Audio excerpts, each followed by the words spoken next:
रयतेचे राजे छत्रपती शिवाजी महाराज, भारतीय घटनेचे शिल्पकार डॉक्टर बाबासाहेब आंबेडकर, श्री शिक्षणाचे आद्य पुरुष महात्मा ज्योतिबा फुले, सावित्रीबाई फुले, पुण्यश्लोक अहिल्याबाई होळकर, शूरवीर एकलव्य, अखंड हिंदुस्थानाचं कवचकुंडल वंदनीय बाळासाहेब ठाकरे, तुम्हा आम्हा सर्वांचे मार्गदर्शक आदरणीय कैलासवासी तात्यासाहेब आरो पाटील यांच्या पावन स्मृतींना विनम्र अभिवादन करून पक्षप्रमुख आदरणीय उद्धवजी ठाकरे ज्यांच्या विचारांचा ऐकण्यासाठी आज आपण इथं बसलेले आदित्यजी ठाकरे यांना वंदन करून शिवसेनेचा निष्ठावान शिवसेनेचा एक छोटासा कार्यकर्ता आपल्यासाठी समोर विचार मांडण्यासाठी उपस्थित आहे। आपला देश हा महंत यांचा विचार ऐकणारा देश आहे। कुणीतरी ऋषी महंतांनी सांगितलं की 2014 नंतर या देशामध्ये एक औद्योगिक क्रांती होणार आहे, आपला देश महासत्तेकडे जाणार आहे। परंतु बांधवांनो, 2014 नंतर आपल्या देशाची स्थिती काय झाली आहे आपण पाहतोय। नको ती माणसं नको ती जागेवर जाऊन नको ती कामं करतायत। आज परिस्थिती तुम्हाला सांगतो, कल तक आपकी नजर में जो शैतान थे वो रात भर में इंसान बन गए, जितने नमक हराम थे उनके कप्तान बन गए। अशी परिस्थिती सध्या चालली आहे। काय झालं, जे मंत्री आहेत आदरणीय साहेब इथं बसलेले आहेत, मी नाव घ्यायला विसरलो, मला माफ करा, वेळेचं बंधन आहेत। जे मंत्री आहेत त्यांना भाषण करता येत नाही, स्वतःचे विचार मांडता येत नाही, त्यासाठी त्यांना सचिवांची मदत घ्यावी लागते। असाच एक मुख्यमंत्री का मंत्री काहीतरी आहे गडबड, तुम्ही समजून घ्या कोण असेल, त्यांनी सांगितलं सचिवांना, त्यांना एक कार्यक्रमाला जायचं होतं की मला 3 मिनिटाचं एक चांगलं भाषण लिहून दे, प्रभावी भाषण। मग सचिव आले, त्यांनी भाषण लिहून दिलं आणि मंत्री महोदयांना दिलं। मुख्यमंत्री होते की मंत्री महोदय मला माहित नाही, लक्षात नाही। मग त्यांनी ते भाषण वाचलं आणि ते भाषण वाचता वाचता 3 ऐवजी त्यांना 10 मिनिटं लागून गेली। त्यांना पुढे कार्यक्रमात जायचं होतं। ते रागारागाने खाली स्टेजच्या खाली आले, त्या सचिवाला बोलवलं, का म्हणे तुम्हाला 3 मिनिटाचं भाषण प्रभावी भाषण लिहायला सांगितलं। अहो साहेब, मी 3च मिनिटाचं लिहून दिलं म्हणे, फक्त 3 प्रती दिलं, तुम्ही ते वाचत बसले म्हणे एकामागे एक एकामागे एक। अशी परिस्थिती आजच्या मुख्यमंत्री मंत्र्यांची आहे। बांधव, गजब की सरकार है भाई, भविष्य की बड़ी बड़ी बातें करती है और वर्तमान के बारे में पूछो तो सीधा भूतकाल में पंडित में रूपात जाके बसते है। जर का आज वर्तमानची गोष्ट आपण सांगितली की आज महागाई आहे, हे आहे ते आहे, याच्यावर कोणी बोलणार नाही। ते डायरेक्ट पंडित नेरून पडले जातील की गेल्या 70 वर्षात काँग्रेसने काय केलं, त्यांनी काय केलं। अरे बाबा, या भाजपा यांच्या मोदीजींना मी सांगू इच्छितो, जर का त्या काँग्रेसने ती लस तयार केली नसती तर तुम्हाला केव्हाचा लकवा लुळे झालेले असते, तुम्ही पोलिओ लस नसती घेतली तर। आणि गुच्चूप जाऊन तुम्ही तुमचा डावा खांदा पहा, त्या खांद्यावर 4 आणि 8 आणि सारखा एक शिक्का दिसतो, तो शिक्का सुद्धा बीसीजी लसचा आहे। आणि ही लस त्या काँग्रेसने तयार केली आहे, म्हणून आज तुम्ही टीबी मुक्त आहात। अरे तुमच्या काळात तर छोटासा कोरोना आला, क्या था क्या नहीं क्या है मालूम नहीं, कोणता डॉक्टर आज सांगू शकत नाही। तरी आपण डॉक्टर आपण सुद्धा सांगू शकत नाही की कोरोना काय होता आणि त्याच्यासाठी इलाज काय होता। अरे एवढा साधा आजार सुद्धा मोदीजी, त्याच्यावर तुम्ही आमचं सात्वन केलं नाही। आम्ही तुमच्यावर विश्वास ठेवला, तुम्ही आमचा विश्वासघात केला। कोरोना जायसाठी आपण आपल्याला काय सांगितलं, ताली बजाओ, थाली बजाओ, अंधेरा करो, उसमें दिए लगाओ। मोदी जी, आता बस झालं तुमची भंपकबाजी। यांनी हेच काम केलं बांधवांनो। अरे काँग्रेसने काय केलं काय विचारता, काँग्रेसने जे केलं ना, या देशात टाचणी तयार होत नव्हती। औद्योगिक क्रांती केली, शिक्षणासाठी शाळा वाढवल्या। आता तुम्ही काय करताय, वर्तमान के बारे में पूछो तो लागलीच ए ज्यादा बात मत कर, देखो रे ईडी सीडी सीबीआई देखो तो उसे, तुझे अंदर जाना है क्या भाजपा में आना है, भाजपा मध्ये आला का कोरा खट, आणि तिकडे गेला का तू तुझ्या पद्धतीने. ही परिस्थिती बांधवांनो. आपल्या देशावर इंग्रजांनी राज्य केलं. इंग्रजांनी राज्य केलं तर त्यांनी काय काय अन्याय अत्याचार आपल्या देशावर आणि आपल्यावर केले बांधवांनो, हे आपल्या पूर्वज सांगता, इतिहासातून आपण वाचतो. त्यांनी आपल्याला ते म्हणतात खून चुसा था, ऐसा था तैसा, ते झालं. परंतु ह्या मोदी महाशयांनी गेल्या 75 वर्षाच्या कार्यकाळामध्ये काय केलं असेल. अरे दुधावर, माझ्या लहान लेकरांच्या दुधावर टॅक्स लावला, माझ्या ताकवर टॅक्स लावला, दहीवर टॅक्स लावला, अरे त्या पिठावर टॅक्स लावला, तेलवर टॅक्स लावला आणि खाण्यापिण्याच्या वस्तूंवर बांधवांनो 75 वर्षाच्या काळामध्ये पहिल्यांदा टॅक्स लावणारा कोणी का निर्दयी जर पंतप्रधान असेल तर मोदीजी आहे. आज आपल्याला हे सर्व माहिती आहे, परंतु आपण पण काय अंधभक्तांसारखे बिलकुल पाहतो, काहीच झालेलं नाही अशा पद्धतीने बांधवांनो त्यांना आपण नुसतं माफ करत राहतो. येणारी पिढी, आज तुम्ही सांगा मोदीजींचं जे बी कार्य चाललेलं आहे, अरे आपलं तर जाऊ द्या, पण मोठे मोठे नेते जेवढे बी असतील, कुठल्या पक्षात असतील, त्यांना एक दहशत निर्माण झालेली आहे की कुठेतरी आपण हुकुमशाहीच्या दिशेने तरी चाललोय ना. तर येणारी पिढी जर या हुकुमशहाच्या संदर्भात आपल्या कार्यकर्त्यांनी कोणी विचारलं, आपल्या नातेवाईकांनी आपल्याला, तर त्यावेळेस आपण स्वाभिमानाने सांगू, या हुकुमशहाच्या विरोधात फक्त महाराष्ट्रात एकमेव राजा होता, उद्धव बाळासाहेब ठाकरे. जे निष्ठावान राहून त्या माणसाने या मोदीजीचा विरोध केला. तर तेव्हा माझे मुलं जेव्हा मला विचारतील, माझे नातू जेव्हा मला विचारतील, तर त्यांना सांगेल, बाळा मोदीजी जेव्हा अतिरेक करत होता, हुकुमशाही करत होता, त्यावेळेस आम्ही निष्ठावान सर्व शिवसैनिक या निष्ठावान माणसाच्या मागे राहत होतो. ही गोष्ट आम्ही तुम्हाला सांगण्यासाठी इथं उभा आहे बांधवांनो. आज परिस्थिती काय, वक्ते बरेच आहेत, नानाभाऊ एकाच आहे, मी शॉर्टकट मध्ये घेतो नानाभाऊ. आज परिस्थिती काय, आजची परिस्थिती अशी बांधवांनो, अरे झाडांनी हक्क सांगायचा, मुळांनी हक्क सांगायचा असतो या झाडावर. आपण सर्व शेतकरी आहेत, मुळांनी झाड धरलेलं असतं. अरे पण तू पळून गेलेल्या फळांनी सांगितलं की झाड आमचं, निवडणूक आयोग म्हणतो तुमचं, आणि हे सर्व पाहतोय आपण सर्वजण बांधवांनो. या गद्दारांना जरी निवडणूक आयोगाने काही निर्णय कागदावरचा दिला असेल, परंतु तुमच्या आमच्या या कलेजावरचा एकच निर्णय आहे, शिवसेना ही फक्त उद्धव बाळासाहेब ठाकरे आणि निष्ठावंतांचीच. या गद्दारांनी कितीही काही केलं, आता बाप चोरण्याचे धंदे पूर्ण महाराष्ट्रभर भारतभर होत आहेत. आता सुप्रियाताईंनी सांगितलं माझा बाप चोरला गेला, इथं यांनी सांगितलं, तो आदित्यजी आपले साहेब सांगता की आपला बाप चोरला गेला. अरे वरचं जाऊ द्या, या भडगाव पाचोरा मतदारसंघामध्ये वैशुताईंचाही बाप चोरला गेलाय. परत विरोध केलाय ताईने, माझ्या बापाचे फोटो लावू नका. तरी बाप जर गया तर आपलं काही ठिकाणा नाही, यांना माहिती आहे, म्हणून तोही बाप चोरून घेतलाय. पण तुम्ही बाप चोरला, बापाचा फोटो चोरला, पण त्या बापाचे विचार तुम्ही चोरू शकत नाही. अरे ज्या बापाने 10 वर्षभर आमदारकी या भडगाव पाचोरा मतदारसंघामध्ये केली, अरे डंगे की चोटवर सांगतो, कुणी एकानेच सांगून द्या की कोणत्या कामात माझ्या हार होता त्यांनी 1 रुपया कमिशन घेतला असेल तर. इथं तर बैठी गंगा, जे जवळचे ते बी मला माहित नाही ते टिड्या काय शिते, तिकडे हिशोबचे माणसं बोलू नका. अशी परिस्थिती आहे. हळूहळू मंडळी येते. अरे ठेकेदार मंडळी पण जी होती साहेब आमच्याकडे, त्यांनी ठेका घेतला, त्यांना वाटलं आपले फुकटवा होईल, पण आता हिशोब होत आहे, कामं तर होऊन गेले. आता हिशोब होता, हिशोब मध्ये 12% 13% कट्टी दिसते. आई तरा तरुगड्या बारा, तुम्ही मायनं फसाडच आला म्हणे, थोडंसं आमनं काढली उद्या येतच म्हणे आम्ही ताईकडे बट्टा.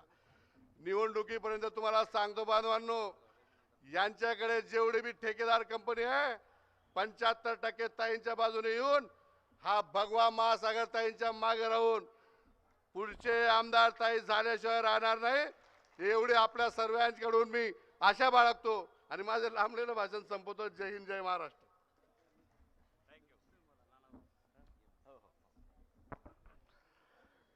अतिशय जोरदार आणि वेळेमध्ये अण्णासाहेबांनी भाषण पूर्ण केलं. मनापासून त्यांचे आभार. आणि यानंतर आपलं मनोगत व्यक्त करतील आदरणीय ॲडव्होकेट अभय पाटील यांना विनंती करतो की त्यांनी देखील थोडक्यात आपलं मनोगत व्यक्त करावं, सहकार्य करावं.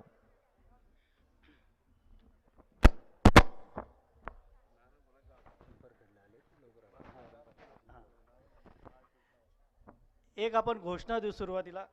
छत्रपती शिवाजी महाराज की. आवाज कमी आला. छत्रपती शिवाजी महाराज की. जय भवानी. जय भवानी.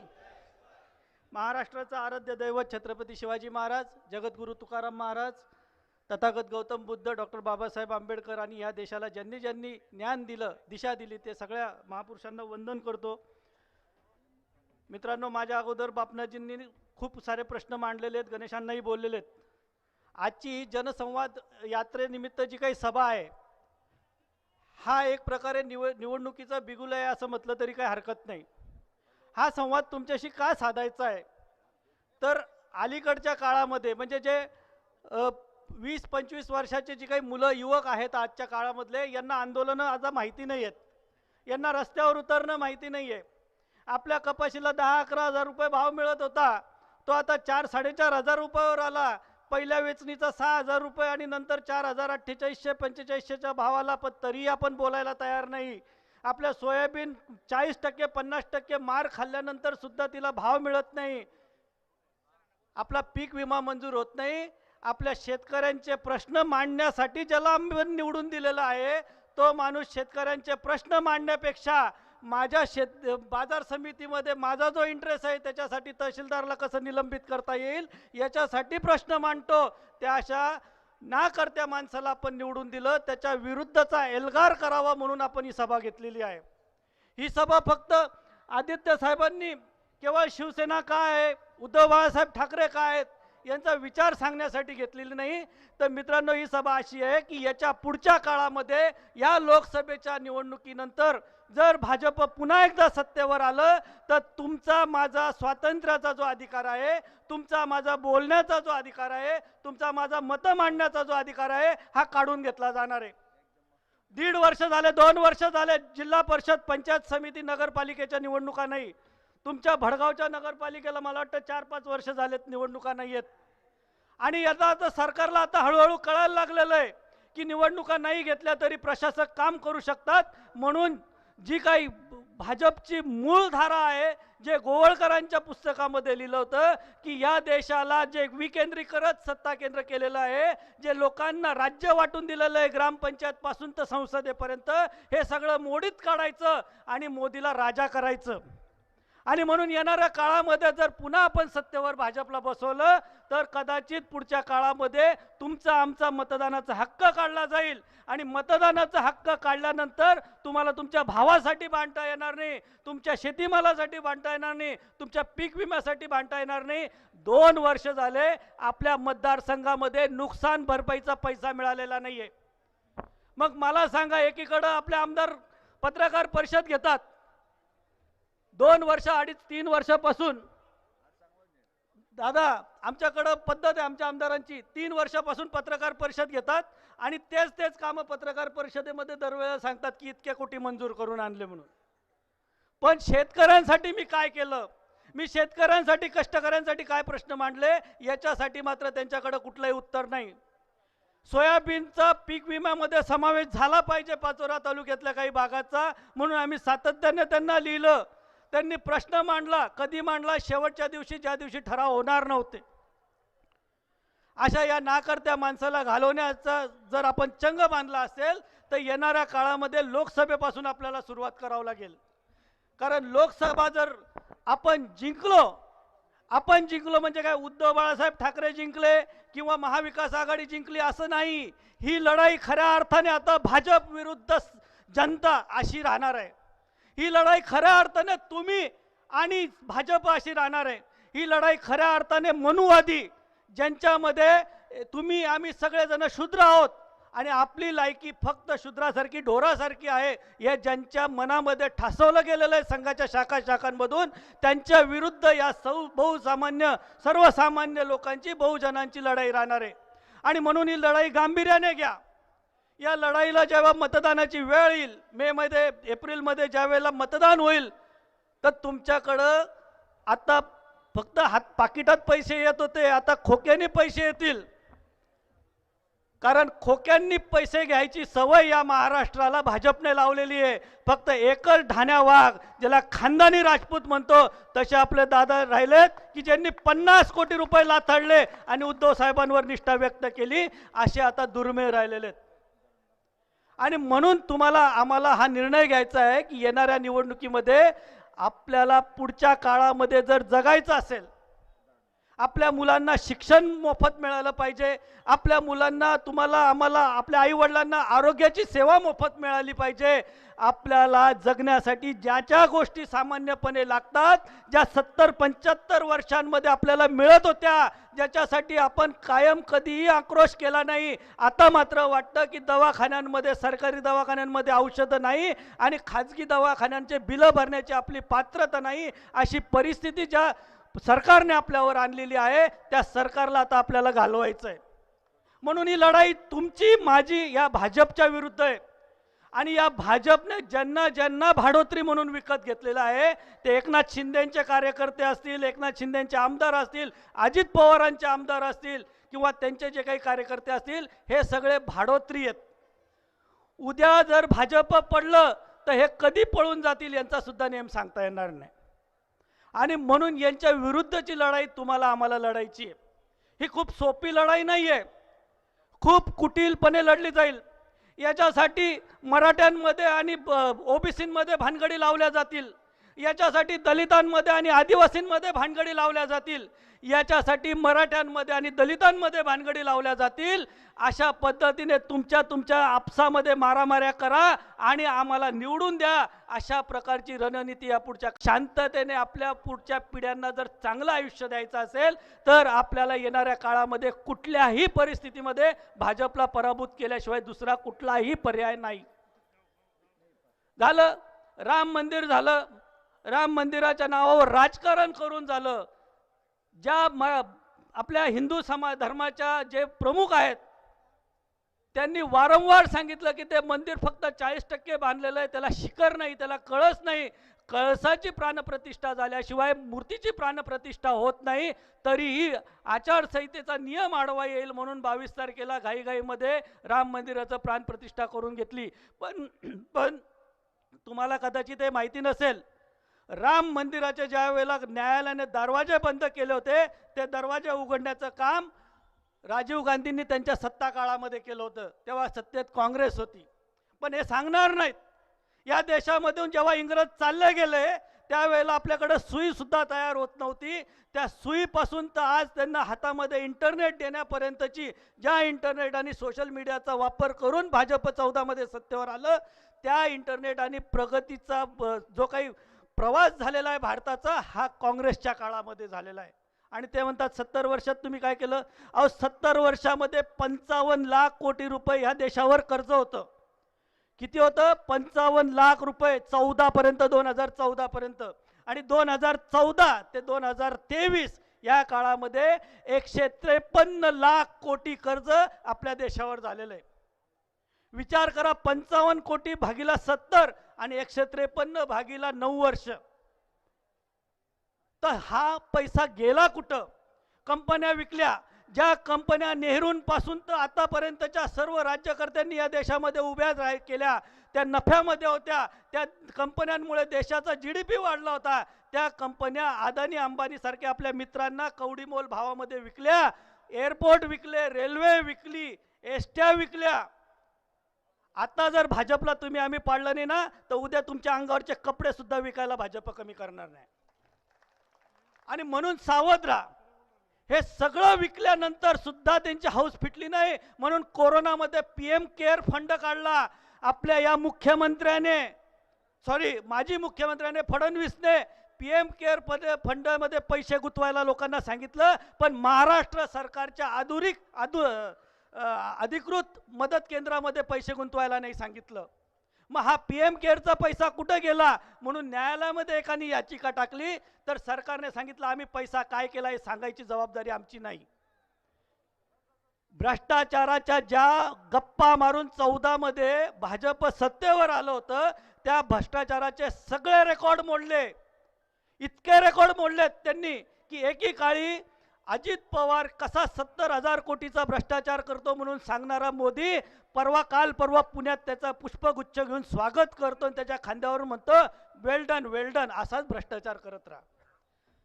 काल परवापर्यंत आदर्श घोटाळ्यावर बोलणारे नरेंद्र मोदी काल अशोक चव्हाणांना हातात हात देऊन सांगतात अच्छा हुआ तुम भाजप में आ गए, अब तुम क्लीन चिट हो गए. आजच बातमी वाचली, समीर भुजबळांच्यावरचे जे काही मनी लॉन्ड्रिंगच्या केसेस होत्या, बेकायदेशीर मालमत्तेच्या केसेस होत्या, त्या सुद्धा सुप्रीम कोर्टाने नील करून टाकल्या, कारण ईडीने त्यांच्या विरुद्धचं दोषारोपपत्र काढून घेतलं. आमच्यावर जर अन्याय झाला तर आपण बोलतो की आम्हाला पोलीस स्टेशनमध्ये जायचं आहे, तर पोलीस म्हणतात आता टाईम नाही, उद्या ये, परवा ये, तेरवा ये. पण इथून जर आमदाराने फोन केला तर बोगस केसेस सुद्धा गरिबांवर दाखल केल्या जातात. अशी परिस्थिती या राज्यामध्ये निर्माण करून ठेवलेली आहे. हे राज्य गुंडांचं झालेलं आहे. गेल्या 7-8 दिवसामध्ये मोठमोठ्या प्रमाणामध्ये गोळीबार झालेत, लोक मारले गेलेले आहेत, पण यांचं काही सोयरसूतक या जनतेला राहिलेलं नाही. आणि ही परिस्थिती ओळखा, ही परिस्थिती काय दाखवते, येणारे पुढचे चिन्ह काय दाखवते ते ओळखा. असं म्हणतात बाळाचे पाय पाळण्यात दिसतात.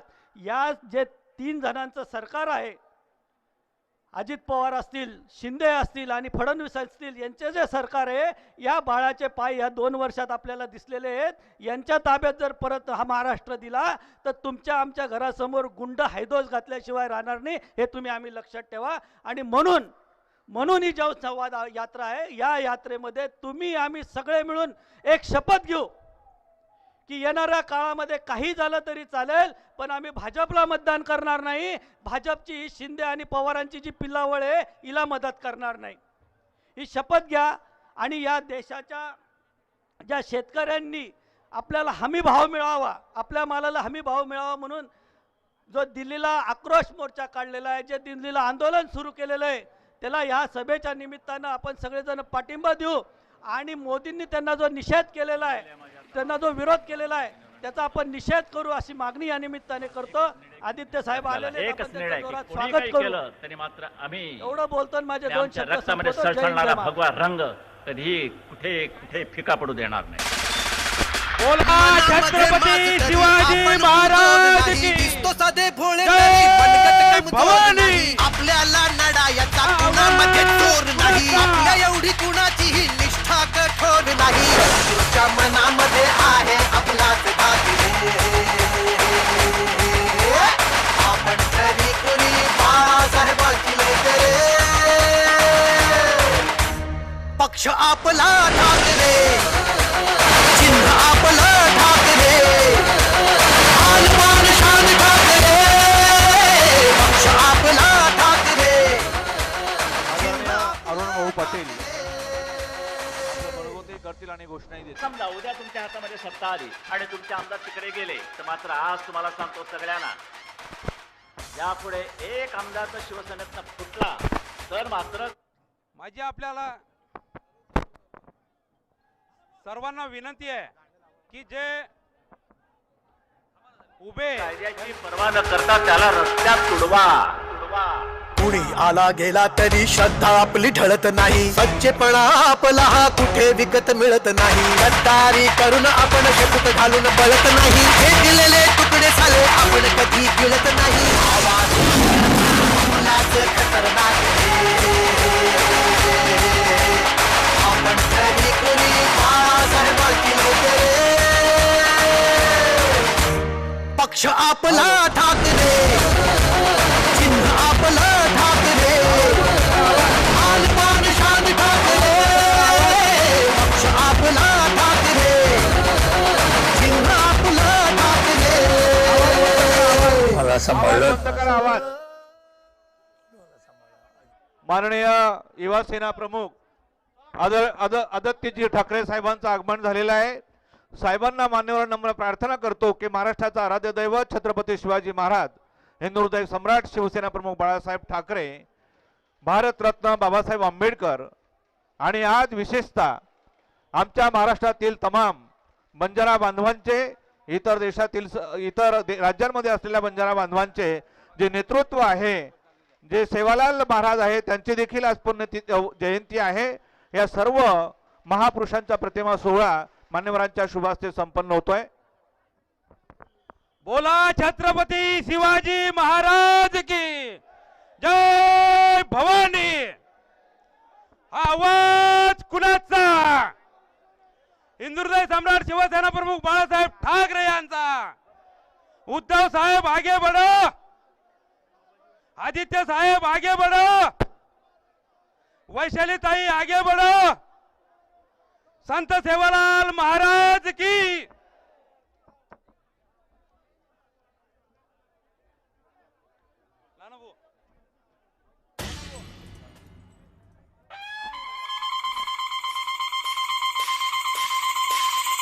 माननीय युवसेना पक्षप्रमुख आदरणीय आदित्य ठाकरे साहेबांच्या मान्यवरांच्या शुभ हस्ते प्रतिमा पूजन सोहळा अत्यंत आनंदात आणि उत्साहात संपन्न झालेला आहे. यानंतर पाचोरा विधानसभा मतदारसंघाच्या शिवसेनेच्या लाडक्या नेत्या आदरणीय वैशालीताई पाटील यांना नम्र प्रार्थना करतो की त्यांनी या प्रसंगी आपलं मनोगत व्यक्त करावं.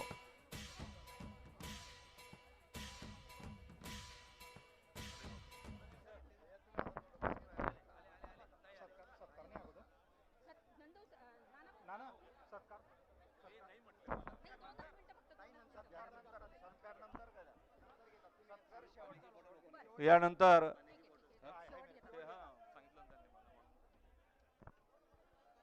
आद्य दैवत छत्रपती शिवाजी महाराज, भारतीय राज्यघटनेचे शिल्पकार डॉक्टर बाबासाहेब आंबेडकर, थोर समाज सुधारक महात्मा ज्योतिबा फुले, हिंदू हृदय सम्राट वंदनीय बाळासाहेब ठाकरे, भूमिपुत्र श्रद्धेय तात्यासाहेब, ज्यांनी शिवसेना घडवली, वाढवली, फुलवली असे आमचे जळगावचे गणेशजी राणा, पाचोऱ्याचे अशोकजी मिसाळ, चाळीसगावचे तुकाराम मामा कोळी, आमच्या पिंपळगावचे विजयसिंग देशमुख, आमच्या भडगावचे सुभाषभाऊ चौधरी, वडजीचे सुभाष चुडामण पाटील, या सर्वांना मी विनम्र अभिवादन करते. आमचे प्रेरणास्थान शिवसेना पक्ष प्रमुख उद्धवसाहेब ठाकरे, ज्यांनी आम्हाला शब्द दिला होता ताईंसाठी पुन्हा येणार आणि आज ते आलेत, असे आमचे युवा सेना प्रमुख माननीय आदित्य साहेब ठाकरे, तसेच शिवसेना सचिव माननीय वरुणजी सरदेसाई साहेब आणि सर्व सन्माननीय व्यासपीठ आणि शिवसेनेवर निस्वार्थपणे प्रेम करणारे माझे सर्व निष्ठावंत शिवसैनिक बांधव आणि भगिनींनो, या पुरोगामी महाराष्ट्रामध्ये जो स्वैराचार चालू आहे तो अतिशय गंभीर आहे. राजकारणाची पातळी इतकी खालावली आहे, विचारांची गुणवत्ता इतकी ढासळली आहे की त्यामुळे महाराष्ट्राची लौकिकता जी आहे ती डागाळून गेली आहे. हीच अवस्था बांधवांनो आज पाचोऱ्यात सुद्धा झालेली आहे. पाचोऱ्यात कोणता विकास झाला, कोणाचा विकास झाला, तुम्ही सांगा, कुणाचा विकास झाला पाचोऱ्यात आणि कोणता? म्हणजे हे सगळं आपण जर का आपण कोणाचा विकास झाला हे जर का आपण लहान मुलाला जरी विचारलं तरी तो सांगेल की पाचोऱ्यात कोणाचा विकास झाला. बांधवांनो, काय केलंय शेतीसाठी? कापूस, सोयाबीन, कांद्याचे कवडीमोल भाव झालेले आहेत. गेल्या वर्षीपासूनचा जो काही कापूस होता तो आजही आमच्या शेतकऱ्यांच्या घरात पडून आहे. आमच्या शेतीच्या मालाला भाव नाही. त्यावर आमचे कोणतेही आमदार, कोणी खासदार, कोणी मंत्री, मुख्यमंत्री, मी तर म्हणते प्रधानमंत्री सुद्धा या शब्दावर चकार बोलायला तयार नाही. भारतीय अर्थव्यवस्थेचा कणा मानला जातो तो आमचा बळीराजा. त्या बळीराजाचंच आज कणा मोडण्याचं काम हे सरकार करत आहे. वरून आमचे आमदार काय म्हणतात, मागे एका ठिकाणी ते बोलले होते की आपण कापूस लावू नका कारण की कापसाला भाव नाहीये सरकारमध्ये, म्हणून तुम्ही ज्वारी लावा, बाजरी लावा, तुम्ही सोयाबीन लावा. बांधवांनो, हा पर्याय होऊ शकता. अरे काय चाललं काय हे? शेती कळते का तुम्हाला? असं विचित्र बोलून चालणार आहे का? बांधवांनो, शेतीला आज पाणी नाही, शेतीला पुरेशी वीज नाही, शेतीमालाला आमच्या भाव नाही. शेतकऱ्यांच्या मुलांचं लग्न होत नाही, शेतकऱ्यांच्या आत्महत्या थांबायला तयार नाही, इतकी भयानक परिस्थिती आज महाराष्ट्रात आलेली आहे. काय केलंय सिंचनासाठी? यांनी मतदारसंघात किती धरणं बांधली आहेत आपण सांगू शकतात का? गेल्या 15 वर्षात एकही धरण बांधलं नाही, एकही बंधारा बांधला नाही. अहो, आज आपण पाचोऱ्यात जर का बघितलं तर महिना महिना नळाला पाणी येत नाही. पिण्याच्या पाण्याचे हाल चाललेले आहेत आमच्या मतदारांचे, बांधवांचे. पिण्याचं पाणी मिळत नाही. ही फेब्रुवारी महिन्यामध्ये ही परिस्थिती बांधवांनो आहे. किती दुर्दैवी परिस्थिती आहे. मतदारसंघात किती उद्योग आणले आपण, काय केलं? व्यापार वाढीसाठी आपण काही काम केलंय का? असं ठोस काम तुम्ही व्यापार वाढीसाठी केलं नाही. कोणाची भरभराटी झाली सांगा मला? किती तरुणांना रोजगार दिला? तरुणांना रोजगारीची फार भयंकर अवस्था आहे. हाताला काम नाही. बिचारे तरुण जे आहेत ना, हातामध्ये फक्त डिग्री घेऊन फिरत आहेत. पण तुम्ही तर कार्य सम्राट आहात. तुमचा रोजगाराशी काय संबंध?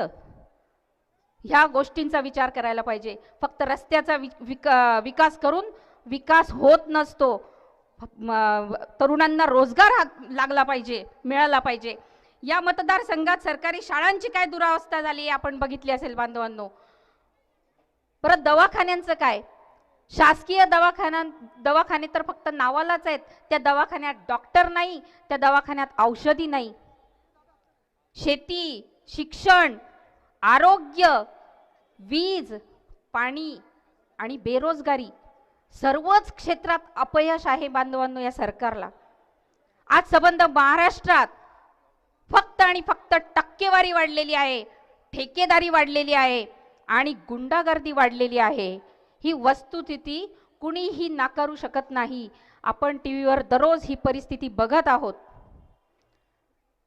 पाचोऱ्याचे कैलासवासी सुपडू अण्णा पाटील, केम बापू पाटील, ओंकारप्पा वाघ, तात्यासाहेब आरो पाटील यांचा वैभवशाली वारसा या मतदारसंघाला लाभलेला आहे.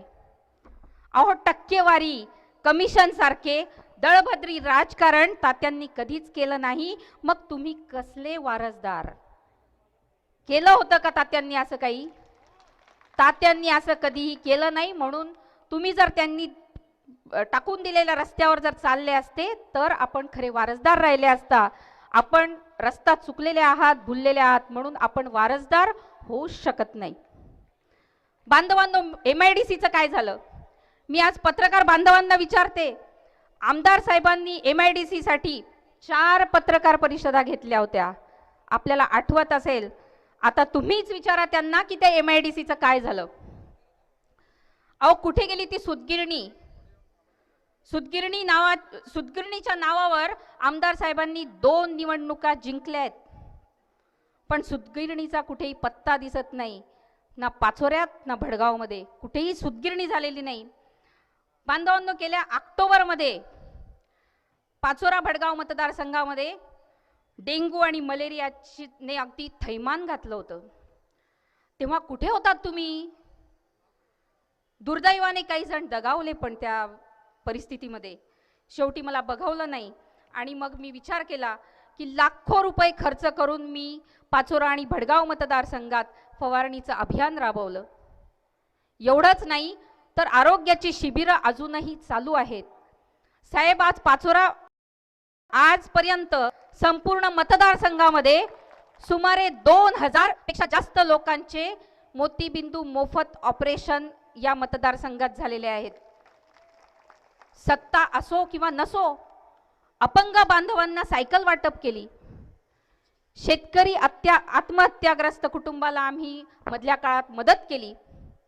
कोरोनाच्या काळात आम्ही मुख्यमंत्री सहायता निधी, पंतप्रधान फंडासाठी भरघोस मदत केली.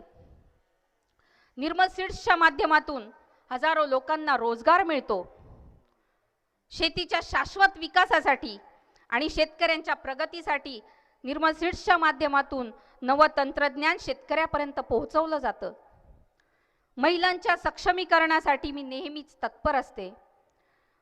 पत्रकार बांधवांसाठी मी पाचोऱ्याला एक मीडिया कक्ष स्थापन केलाय.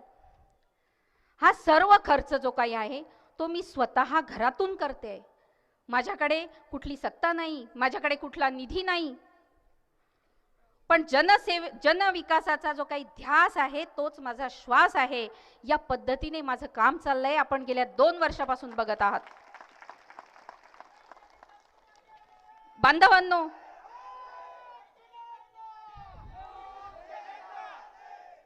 वंदनीय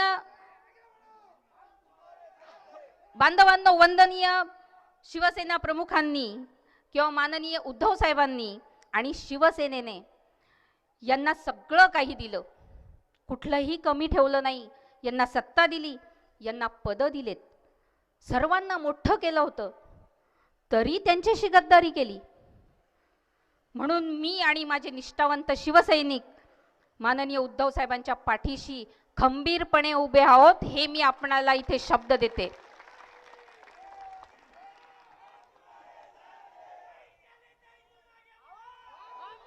माझ्या मतदारसंघाच्या विकासासाठी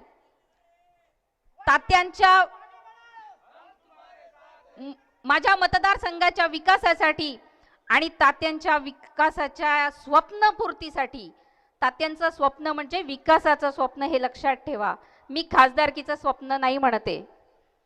विकासाच्या स्वप्नपूर्तीसाठी माझे दूरगामी व्हिजन आहे. ते जे काही व्हिजन आहे ते साकार करण्यासाठी आपल्या सगळ्यांची मला साथ हवी आहे.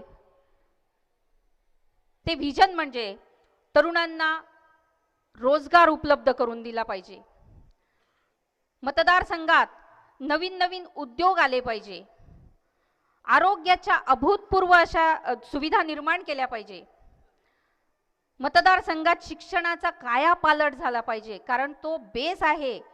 त्याच्यामुळे मतदारसंघात शिक्षणाचा कायापालट झालाच पाहिजे. शेतकऱ्यांच्या भविष्यासाठी नवीन प्रकल्प या मतदारसंघात आले पाहिजे. महिलांच्या विकासासाठी नवीन प्रोजेक्ट काहीतरी इथं आणले पाहिजे. आणि सगळ्यात महत्त्वाचा, पाणी प्रश्न जो काही आहे तो सोडवला गेला पाहिजे.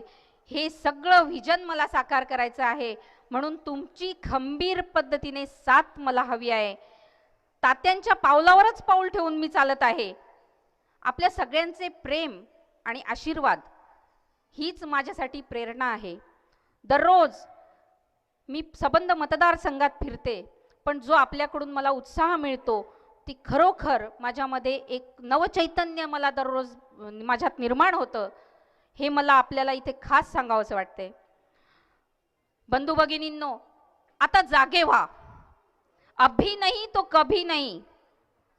हाती मशाल घेऊन नवा महाराष्ट्र घडवूया आणि त्यासाठी माननीय उद्धव साहेबांच्या पाठीशी भक्कमपणे आपण सगळ्यांनी उभे राहूया आणि हा महाराष्ट्र जिंकूया. जसं आपण सगळ्यांनी तात्यांवर प्रेम केलं, तशीच ह्या तालुक्याची लेक म्हणून, आपली सगळ्यांची बहीण म्हणून आपण माझ्यावर तसं प्रेम करावं, तुमचा मला आशीर्वाद द्यावा, ही मी आपल्या सगळ्यांना इथं विनंती करते. आणि इतक्या प्रचंड संख्येने आपण इथे आलात. थोडासा कार्यक्रमाला उशीर झाला तरी सुद्धा आपण सगळेजण थांबले आहात. आपल्याला जो काही त्रास झाला त्याबद्दल मी दिलगिरी व्यक्त करते. परंतु आपण जसा मी दररोज मतदारसंघात फिरते, माझा आत्मविश्वास वाढतो, तसं आज आदित्य साहेब आल्यानंतर त्यांनाही आपण दाखवून दिलं पाहिजे की आम्ही सगळे तुमच्या सोबत आहोत. म्हणून मी पुनश्च आपल्या सगळ्यांचे धन्यवाद मानते. इथेच थांबते. धन्यवाद. जय हिंद, जय महाराष्ट्र. जनसंवाद यात्रेचे प्रमुख मार्गदर्शक, तुम्हा आम्हा सर्वांचे लाडके नेते, युवासेना प्रमुख आदरणीय आदित्य ठाकरे साहेबांना नम्र प्रार्थना करतो सर्वांच्या वतीने की आपण सर्वांना संबोधित करावं.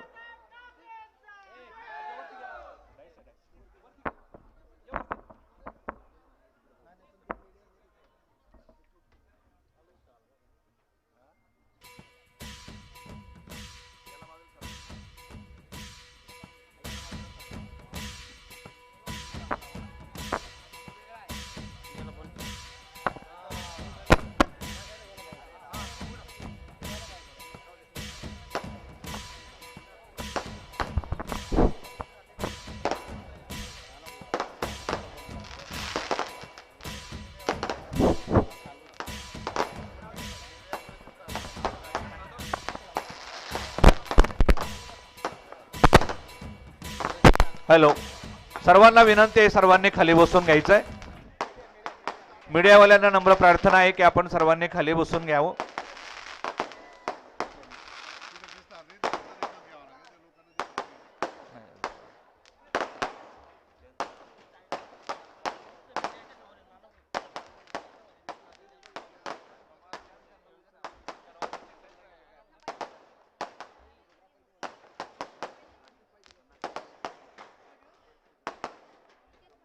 समोरचे जे मीडिया आहे त्यांनी आपलं सर्व ते खूप उंच केलेले आहे. आदरणीय साहेब समोर आहेत, थोडंसं अडचणीचं होईल, आपण त्यासाठी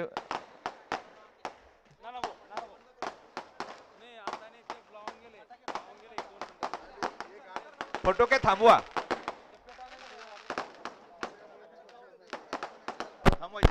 फटाके थांबवा. फटाके फोडणाऱ्यांना नम्र विनंती आहे की फटाके थांबवा. आदरणीय साहेबांच्या भाषणाला विलंब होतोय, फटाके वाजवण्याचा थांबवा. माधवला सांगा ना.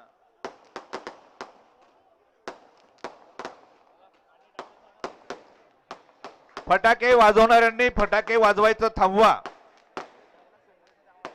साहेबांचं संबोधन सुरू होणार आहे, विलंब होतोय, थांबवा.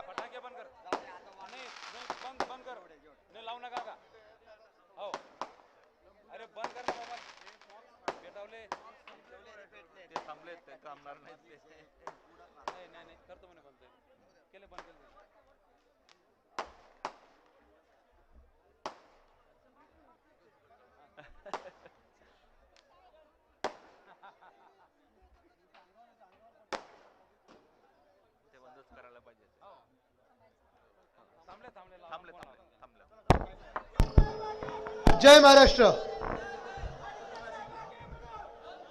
बस बस थँक्यू. दिसतोय सगळ्यांना?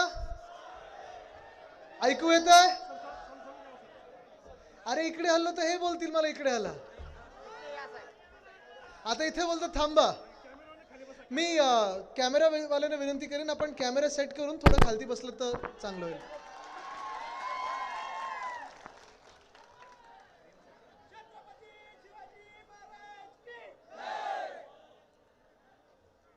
ठीक आहे, सुरू करूया. मागे पूर्ण भरलेला आहे. मी आता येत असताना हाच विचार करत होतो की स्वागतासाठी एवढे लोक थांबले होते तर मैदानात किती असतील. आणि मला चिंता हीच असते खूप वेळा की बाहेर लोक थांबले की आत आल्यानंतर सभा कधी कधी विस्कळीत होते. पण एक मी पाहिलंय की मागच्या वेळी पण मला वाटतं 2022 मध्ये आलो, मग 23 मध्ये पण आलो, आणि ताई जेव्हा जेव्हा मी आलेलो आहे इथे लोक आशीर्वाद द्यायला वाढतच चाललेले आहेत, त्यांचं प्रेम द्यायला वाढत चाललेले आहेत. आणि जे तुम्ही बोललात ते सत्य आहे की आपण फिरतो हे आता प्रचारासाठी नाही. मला वाटतं महाराष्ट्राने मन पक्क बनवलं आहे की पुन्हा एकदा महाविकास आघाडीचं सरकार बसवायचं म्हणजे बसवायचंच. पण आपण महाराष्ट्रात एवढ्यासाठीच फिरत आहे की आपल्याला स्वतःला एक आत्मविश्वास वाढायला, लोकांच्याकडून ऊर्जा घ्यायला, त्यांचे आशीर्वाद घ्यायला, त्यांचं प्रेम घ्यायला. कारण जे आपण काम करायला निघालेलो आहे ते फार मोठं आहे.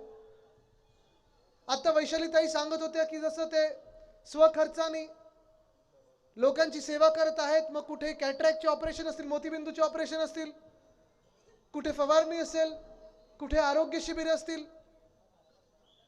पण मी आज वैशालीताईने सांगत आहे, विनंती करत आहे, हक्काने सांगत आहे की ताई आता हे स्वखर्चाचं जे काम आहे ते ठीक आहे, आपण सेवा म्हणून करत राहा. पण हे शेवटचं वर्ष 2024 मध्ये सरकारचा निधी आपल्याला इथे आणायचाच आहे. अधिकृत निधी आणेल. आणि वातावरण तसं बनत चाललंय. मला माहिती आहे जेव्हा जेव्हा मी ह्या मतदारसंघात येतो नुसतं ताईंचं नाव माझ्या कानावर येतं आणि सांगतात ताईंना आता विधान भवनात पाठवायचं आहे. पक्क आहे, बरोबर ना? आपण ठरवलं ना सगळ्यांनी.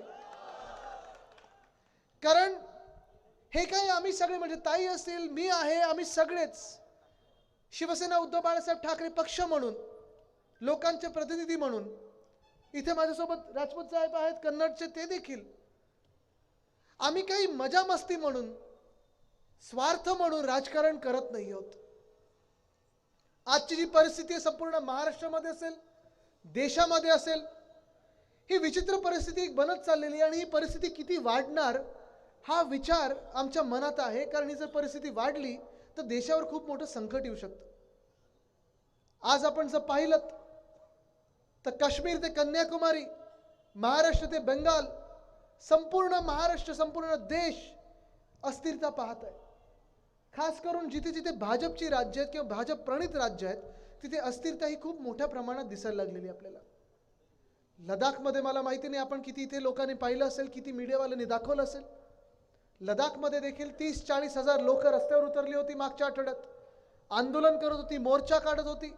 साधारणपणे आपल्याला लडाख म्हणजे आपण फिरायला जायचं, थंड हवेचं एक प्रदेश म्हणून आपण ओळखतो. बौद्ध धर्म तिथे त्याचा प्रचार प्रसार मोठ्या ह्याच्यात होत असतो ते आपण ओळखतो.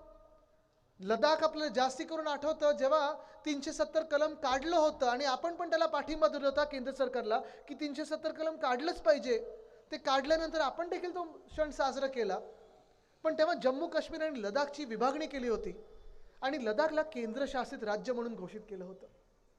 त्यानंतर गेले 5-6 वर्ष आपण पाहतोय काश्मीरी पंडित काही काश्मीरमध्ये जाऊ शकले नाही आहेत. लडाखमध्ये जे केंद्रशासित राज्य झालेलं आहे तिकडची देखील लोक आता रस्त्यावर आलेली आहेत की आम्हाला मुख्यमंत्री आमच्या हक्काचा पाहिजे, आमची विधानसभा आम्हाला हक्काची पाहिजे, विधान भवन आमचं पाहिजे, केंद्राचं आमच्याकडे लक्ष नाही आहे, केंद्रशासित आता करू नका, ठेवू नका, कारण केंद्राकडून जे आम्हाला मिळालं पाहिजे होतं ते अजून मिळालेलं नाही आहे. हे दुर्दैव त्या लडाखचं आहे आणि तिकडच्या स्थानिक नागरिकांचं आहे. दिल्लीच्या आसपास जर इथे शेतकरी बांधव आले असतील तर जरा हात वरती करून दाखवा मला कोण कोण शेतकरी आहेत तिथे. सगळ्यात 100% शेतकरी आहेत. दिल्लीच्या आसपास आज जे चित्र दिसत आहे आपल्याला ते चित्र एवढं भयानक आहे, एवढं खराब परिस्थिती झालेली आहे. कारण आपण पाहताय मोठे खिळे हे रस्त्यात ठोकलेले आहेत, वायरी टाकलेल्या आहेत, सिमेंटचे ब्लॉक हे मोठे मोठे रस्त्यात टाकलेले आहेत, रस्ते खोदून ठेवलेले आहेत. का तर चीन येणार म्हणून नाही, पाकिस्तान येणार म्हणून नाही, तर शेतकऱ्यांचा मोर्चा हा दिल्लीकडे निघालेला आहे. शेतकऱ्यांना अडवण्यासाठी हे दिल्लीच्या आसपास केंद्र सरकारने हे मोठे रोड ब्लॉक तयार केलेले आहेत. जणू काही त्यांना शेतकऱ्यांचा चेहरा आता बघायचाच नाहीये, जणू काही शेतकरी अतिरेकी आहेत, जणू काही शेतकरी चीनमधून सैन्य येत आहे अशी त्यांना वागणूक मिळत आहे. पण आज परिस्थिती ही आहे की जेव्हा शेतकरी 1.5 वर्षापूर्वी तिथे 6 महिने तळ ठोकून बसले होते, आपण पाहिलं होतं शेतकऱ्यांचे हाल झाले होते, तेव्हा पण लाठीचार्ज झाला होता. लखीमपूर खेरीमध्ये एका आमदाराच्या मुलाने तर गाडी घेऊन उडवलं होतं काही शेतकऱ्यांना, पण त्यांना तर न्याय मिळालाच नाही. तेव्हा जी आश्वासनं दिली होती एक सुद्धा आश्वासन पूर्ण झालेलं नाही. आणि आश्वासन पूर्ण झालं नसल्यामुळे शेतकरी बोलतात की ठीक आहे आता 10 वर्ष झाली तुमच्या सरकारची, आम्हाला तुम्ही 2014 मध्ये सांगितलं होतं की स्वामीनाथन आयोग आम्ही लागू करू, 2014 मध्ये सांगितलं होतं की प्रत्येक शेतकऱ्याचं उत्पन्न दुप्पट करून देऊ, MSP देऊ, अमुक देऊ, तमुक देऊ. आज तुम्ही मला सांगा महाराष्ट्रातले जे तुम्ही शेतकरी बांधव आहात तुमचं उत्पन्न दुप्पट झालं आहे? झालंय? स्वामीनाथन आयोग लागू झालेला आहे? MSPचं काय जे आहे मिळत आहे आपल्याला? कापसाला भाव आहे, कांद्याला भाव आहे. मग तुम्ही मला सांगा हे केंद्र सरकार हे तुमचं आहे असं तुम्हाला वाटतंय का? हे राज्य सरकार जे खोके सरकार आहे हे तुमचं आहे असं वाटतंय का? तुमच्यातलं हक्काचं कोणी तिथे बसलंय असं वाटतंय का तुम्हाला? नाही वाटू शकत. कारण पंजाब मधले शेतकरी असतील, हरियाणामधले शेतकरी असतील, UP मधले शेतकरी असतील, आहेत तर शेतकरीच ना. आपले सारखीच ते मेहनत घेतात, आपल्या सारखंच राबतात, आपले सारखेच हाल होतात त्यांचे, त्रस्त आहेत, हैराण आहेत. आणि ते एवढंच सांगतायत सरकारला, केंद्र सरकारला की आमच्या ज्या गोष्टी आहेत आमच्या जे मनातले ते ऐका तरी, मन की बात आमची पण ऐका. पण आज केंद्र सरकारनं त्यांचं ऐकायला तयार आहे ना, त्यांना भेटायला तयार आहे ना, त्यांच्याशी बोलायला तयार आहे. दुर्भाग्य हे आहे की त्यांना रोखण्यासाठी त्यांना अतिरेक्यांसारखी वागणूक दिली जात आहे. स्वामीनाथन साहेबांना भारतरत्न दिलेला आहे आणि द्यायलाच पाहिजे, त्यांचं काम अफाट आहे, तुफान काम आहे. पण एका बाजूला मतांसाठी आपण स्वामीनाथन यांना भारतरत्न देतोय आणि ज्यांच्यासाठी त्यांनी काम केलं त्यांना आज अतिरेकी ठरवतोय. काही भाजपातले लोक सांगतात हे शेतकरी जे दिल्लीकडे मोर्चा घेऊन येत आहेत हे नक्षलवादी आहेत, अर्बन नक्षल आहेत, माओवादी आहेत. म्हणजे तुम्ही ह्याच्यातला किती दुरावा विचार करा. एका बाजूला भारतरत्न द्यायचं आणि ज्यांच्यासाठी त्यांनी काम केलेलं आहे त्यांना तुम्ही अतिरेकी ठरवायचं, नक्षलवादी ठरवायचं, हा कुठचा न्याय आहे? आज इथे जे ड्रोन फिरत आहेत कुठे गेले ते ड्रोन? कुठे रे कोण ड्रोन वापरतो तो? आहे का ड्रोन? आत्ता फोटो काढत होते. जरा थोडं हवेत करा. तुम्हाला सांगतो हे शेतकऱ्यांना कसं रोखतायत. थोडं हवेत घ्या तो ड्रोन. ड्रोन सगळ्यांनी पाहिलं ना, आपल्या वरती फिरत होता, सगळ्यांनी पाहिलंय. आता जरा घ्या वरती, ड्रोन उडवा, हवेत घ्या. काय सरकार सारखं बंद पडलं की काय? हा, खोके वगैरे घेऊन काय चालणार ना ड्रोन?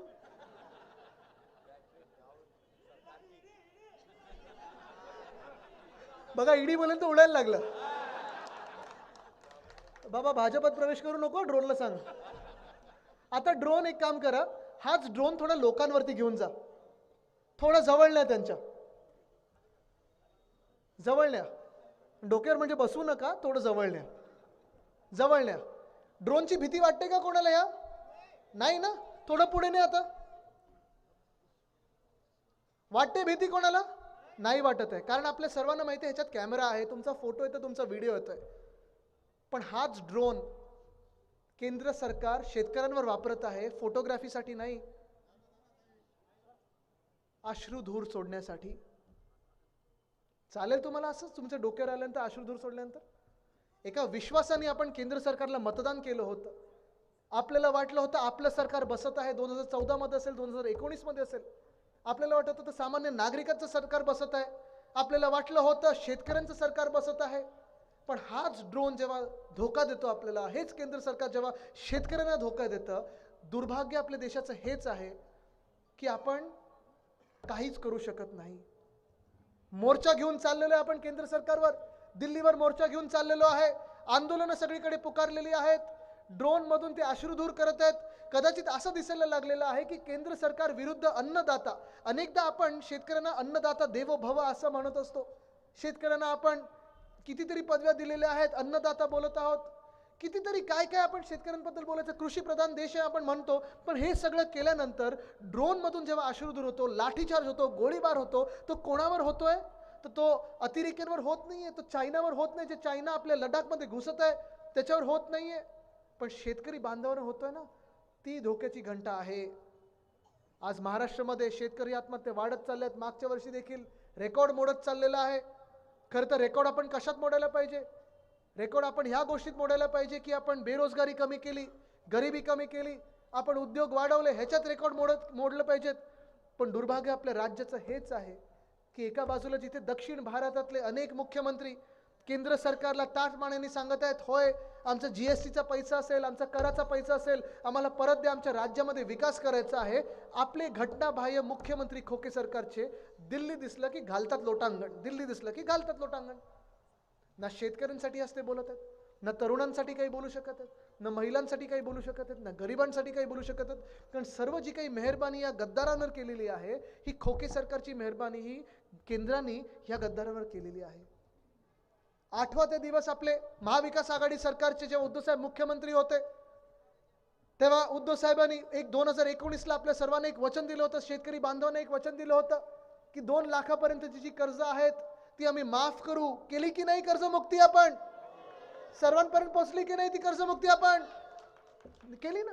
आणि त्यावेळी ताई, त्यावेळी मला आठवतं, मी पण त्या यंत्रणेचा भाग होतो. ती यंत्रणा जशी राबवली होती आपण, भाजपच्या सरकारमध्ये कर्जमुक्ती नुसतं म्हणायला होती, होर्डिंग्सवर होती, बॅनरवर होती, ॲडव्हर्टाईजमध्ये होती, पण कुठेही लोकांपर्यंत पोचली नव्हती. कारण एवढी किचकट करून ठेवलेली की अंगठा द्या, अंगठा द्या, मग हे दाखला द्या, तो दाखला द्या, तुमचं रक्त द्या, तुम्ही हे ना आणा, काकांना आणा, मामांना आणा, हे सगळं करून कुठेही कर्जमुक्ती होत नव्हती. उद्धव साहेबांनी सांगितलं एका बोटावरती कर्जमुक्ती झाली पाहिजे, आणि ती आपण करून दाखवली. हे आपलं हिंदुत्व आहे. रघुकुल रीत सदा चली आए, प्राण जाय पर वचन न जाय. आपण कर्जमुक्ती करून दाखवली.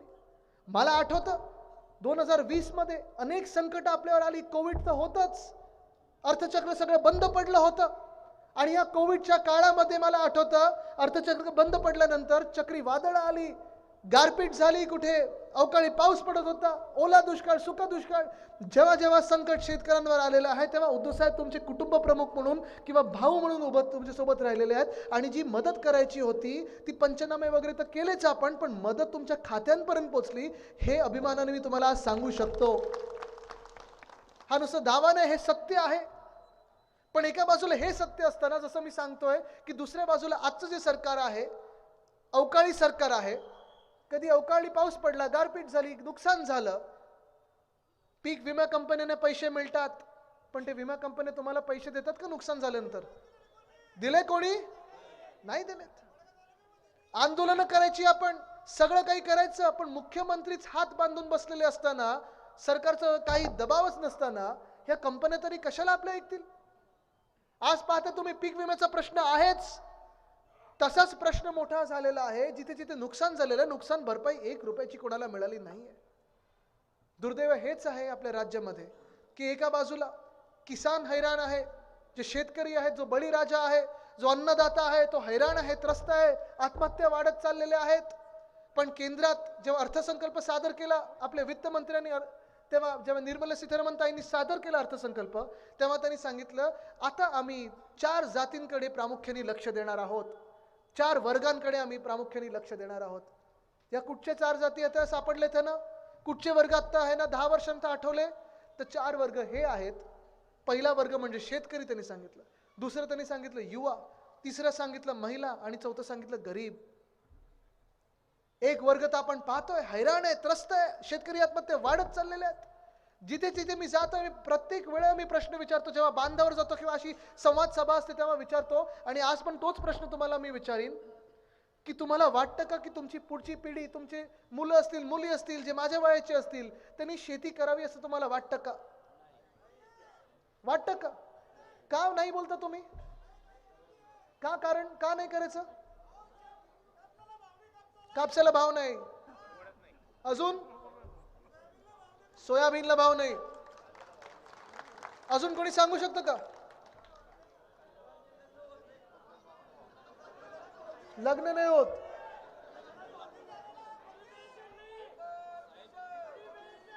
त्याच्यावर बोलणार आहे मी. जुनी पेन्शन येणार आहे, थांबा. प्रत्येक गोष्टीवर बोलणार आहे मी, कारण आज महाराष्ट्राचे हाल आपण पाहत आहोत. मुली देत नाहीत, बरोबर आहे. मग तुम्ही मला सांगा, जर तुमच्या मुला मुलींनी शेतीत यायचं नाही, शेती करायची नाही, मग त्यांना पर्याय काय असतो? बरोबर आहे, पण मग पर्याय काय असतो आपल्याला? तुम्ही त्या मुलांना मुलींना शहराकडे पाठवता, बरोबर आहे, MIDC कडे पाठवता, आणि MIDC मध्ये गेल्या 2 वर्षात एक सुद्धा नवीन उद्योग किंवा रोजगार उपलब्ध झालाय का? तुम्ही मला सांगा. झालाय? म्हणजे आपण शेती आपली पूर्ण कृषी क्षेत्र कोलमडलेलं आहे. आज आपण पाहतोय उद्योग क्षेत्रात, जसं महाविकास आघाडीच्या काळात आपण दावा करू शकत होतो, सत्य दाखवू शकत होतो की 6.5 लाख कोटीची गुंतवणूक आपल्या राज्यामध्ये आपण खेचून आणली, तसं ह्या घटनाबाह्य मुख्यमंत्र्यांनी एक तरी नवा उद्योग आपल्या महाराष्ट्रात आणलाय का? एक तरी नवा रोजगार निर्माण केलाय का? एक तरी नोकरी नवी निर्माण केली आहे का? 3 मंत्रीपद, हो पण गद्दारांना उद्योग मिळालेत, आपल्याला कुठे मिळालेत? बसा बसा. गद्दारांना उद्योग मिळालेत, आपल्याला कोणाला रोजगार मिळालाय का? नाही मिळालाय. मी प्रत्येक जिल्ह्यात जात आहे, महाराष्ट्राच्या प्रत्येक तालुक्यात जात आहे आणि MIDC बद्दल चौकशी करतो. गेल्या 2 वर्षामध्ये एक नवा पैसा आला नाहीये, ना एक नवा रोजगार उपलब्ध झालाय. ह्याचं कारण एकच आहे की जे उद्योग आपल्या राज्यात 100% येणार होते त्यांनी पाठवले आहेत गुजरातकडे. अनेक प्रकल्प मोठे मोठे जे 100% आपल्या राज्यात येणार होते, आणि हे सत्य आहे, मी तुम्हाला सांगतोय, कारण मी पाहिलेली ही परिस्थिती आहे. उद्धव साहेब जेव्हा मुख्यमंत्री होते तेव्हा अनेक उद्योगपती सांगायचे की अरे ह्या माणसावर आपण विश्वास ठेवू शकतो, कारण महिला यांच्यावर विश्वास ठेवतात, शेतकरी यांच्यावर विश्वास ठेवतात, युवा यांच्यावर विश्वास ठेवतात. त्यांना सगळ्यांना वाटतं हा माणूस कुटुंब प्रमुख आहे, उद्योगपती म्हणून पण आपण विश्वास ठेवू शकतो, कुठेही एक्स्टॉर्शन होणार नाही, कुठेही दादागिरी होणार नाही. अनेक उद्योग आपण महाराष्ट्रात आणत होतो. वेदांता फॉक्सकॉन बद्दल किती लोकांनी ऐकले जरा सांगा? सगळ्यांनी ऐकलंय का? वेदांता फॉक्सकॉन ही मोठी कंपनी आपण महाराष्ट्रात आणत होतो. साधारणपणे 1 लाख तरुणींना रोजगार मिळणार होता.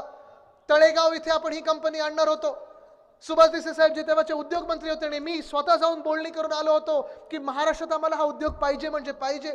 जे काही पाहिजे ते आम्ही देऊ, पण महाराष्ट्रात आणा, कारण आमच्या तरुणांना रोजगार पाहिजे. पण आज आपण पाहतोय जेव्हा सरकार बदललं, सरकार आपलं पाडलं गेलं, गद्दारांनी गद्दारी केली, उद्धव साहेबांच्या पाठीत खंजीर खुपसला, निर्लज्जपणे कारभार सुरू केला त्यांचा, टेबलरवर चढून नाचायला काय लागले. आज तुम्ही नक्की मिळवलं काय? 2023 मध्ये शिवसेना फोडली, 2022 मध्ये शिवसेना फोडली, 23 मध्ये राष्ट्रवादी काँग्रेस फोडली, 24 मध्ये आता काँग्रेस फोडायचा प्रयत्न करताय. एक परिवार फोडला तुम्ही, आणि एवढं सगळं करून तुम्ही महाराष्ट्रासाठी मिळवलं काय हा जर प्रश्न विचारला तर गाजराशिवाय काही त्यांच्या हातात मिळणार नाही. अहो, अनेकदा मला प्रश्न पडतो की हे सरकार, हे मिंदे, हे मुख्यमंत्री घटनाबाह्य जे आहेत, हे नक्की महाराष्ट्राचे आहेत की गुजरातचे आहेत? कारण वेदांता फॉक्सकॉन सारखा प्रकल्प जेव्हा आपलं सरकार पाडलं यांनी, तेव्हा पाठवला कुठे होता यांनी हा प्रकल्प? गुजरातमध्ये.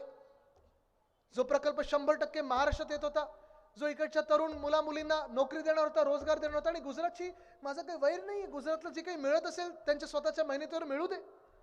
आसामला मिळू दे, केरळला मिळू दे, काश्मीरला मिळू दे, मध्य प्रदेशला मिळू दे, उत्तर प्रदेशला मिळू दे. जे काही त्यांच्या हक्काचं त्यांच्याकडे मिळालंच पाहिजे, गेलंच पाहिजे. कारण जर प्रत्येक राज्य प्रगती करेल तर आपला देश पुढे जाईल.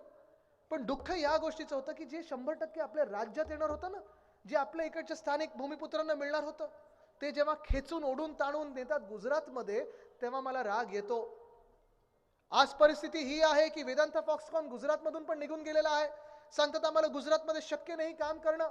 नुकसान झालं हे आपल्या देशाचं झालेलं आहे. कारण जर महाराष्ट्रात हा उद्योग आला असता, 100% पुढच्या 2 वर्षात ही इंडस्ट्री उभी राहिली असती आणि देशातले 1 लाख तरुण तरुणींना रोजगार मिळाला असता, गुंतवणूक आपल्या राज्यात आणि देशात आली असती. आज हा उद्योग निघून गेला. तसंच एअरबस टाटाचा उद्योग पाठवलाय त्यांनी गुजरातला. आपण नागपूरमध्ये तो आणणार होतो. बल्ड्रग पार्क ऑरिक सिटीमध्ये येणार होतो, छत्रपती संभाजीनगरमध्ये, तो गेला गुजरातला. मेडिकल डिव्हाइस पार्क पाठवला गुजरातला. डायमंड बोर्स पाठवतात गुजरातला. अहो, हेच काय, वर्ल्ड कपची फायनल पण यांनी सोडली नाही, ती पण पाठवली यांनी गुजरातला. आज तुम्ही मला सांगा, क्रिकेट वर्ल्ड कपची फायनल जर आपल्या वानखेडेमध्ये झाली असती तर जिंकलो असतो ना आपण? काय काय नाही, मी नाही बोलत, मला जनतेकडून ऐकू येतं. पण आज देशाचं दुर्भाग्य हेच आहे की अशी वागणूक केंद्र सरकारकडून मिळत आहे आपल्याला, जणू काही देशात एकमेव राज्य ते गुजरात आहे, बाकी राज्य नाहीच, आणि सर्वात खालती आहे ना महाराष्ट्र वाटतो.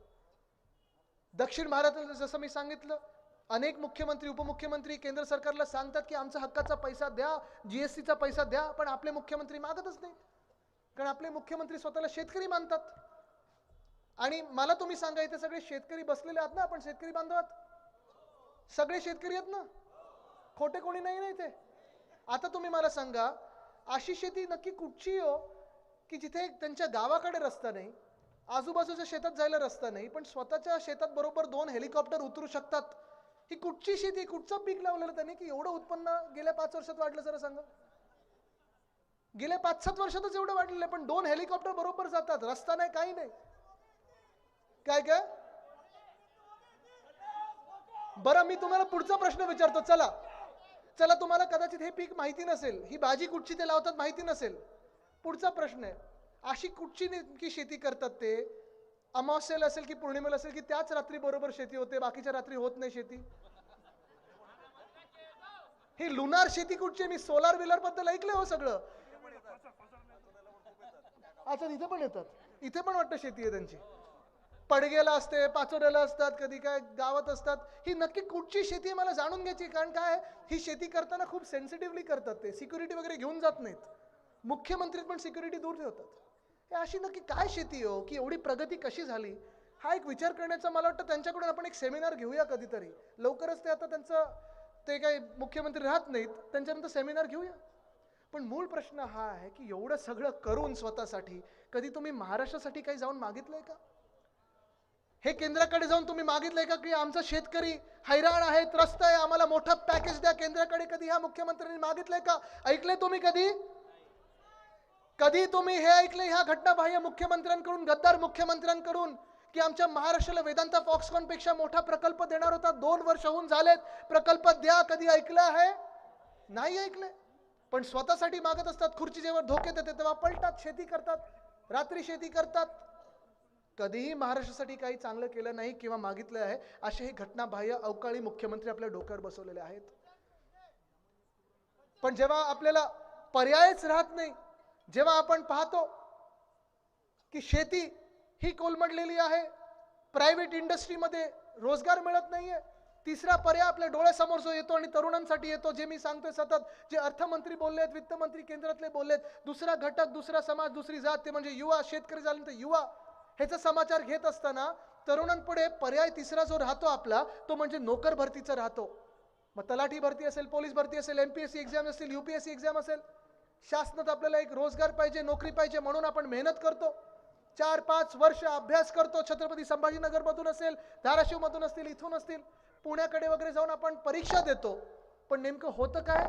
परीक्षेच्या दिवशी पेपर फुटतो आणि जे आपलं स्वप्न असतं ते तुटतं आणि आपण आशेचे आशे राहतो, एक आशेवर पकडून राहतो की चला पुढच्या वर्षी तरी पेपर फुटणार नाही.